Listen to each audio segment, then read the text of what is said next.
Mesdames et messieurs, bonjour et bienvenue à votre actualité du budget. Présidentielle 2025, ouverture du contentieux électoral annoncé par le Conseil constitutionnel. Le président du Conseil constitutionnel, Clément Atangana, a annoncé l'ouverture de l'audience relative au règlement des opérations de l'élection présidentielle du 12 octobre 2025. Il annonce au public et aux partis intéressés que l'audience de règlement du contentieux des opérations de l'élection du président de la République débutera le mercredi 22 octobre 2025 à partir de 11 h dans la salle d'audience du dit Conseil au Palais des Congrès de Yaoundé.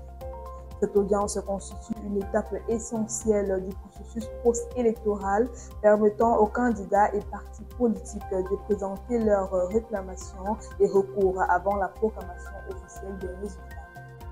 Opinion, le porte-parole de l'armée camerounaise réaffirme la neutralité des forces de défense en période électorale. Dans un contexte marqué par de fortes tensions post-électorales, le porte-parole des forces armées camerounaises, le capitaine Cyril Nguemo, a tenu à réaffirmer la neutralité politique de l'armée. Dans un récent éditorial, il a rappelé que la réputation des forces de défense et de sécurité repose sur leur refus constant de s'impliquer dans les affaires partisanes. Il a également exhorté les militaires à ignorer les incitations et les provocations. Cette mise au point intervient alors que le débat s'intensifie sur le rôle des institutions dans la préservation de la paix et le respect de la volonté populaire à la suite du scrutin présidentiel du 12 octobre 2025, toujours objet de vives contestations.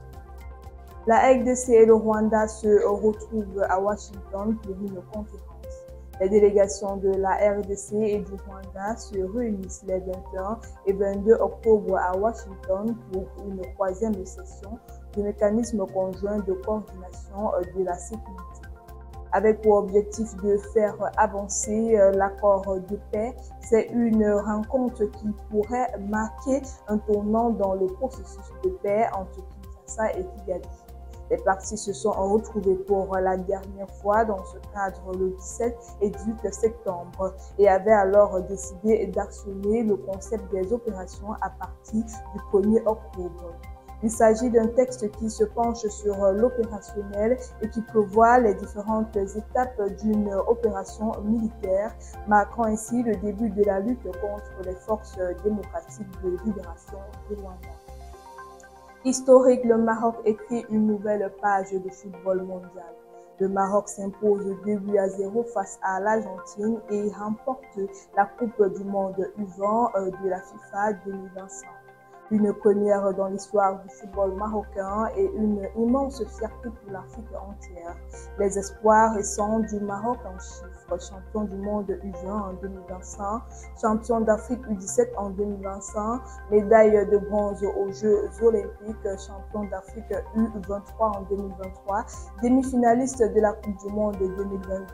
Une génération dorée, un travail structuré, une vision claire. Le football marocain est en train de dominer le continent et de s'imposer sur la scène mondiale. Le Maroc inspire toute l'Afrique. Quand la jeunesse croit, tout devient possible. Ainsi va votre actualité ce matin. Merci de nous avoir suivis.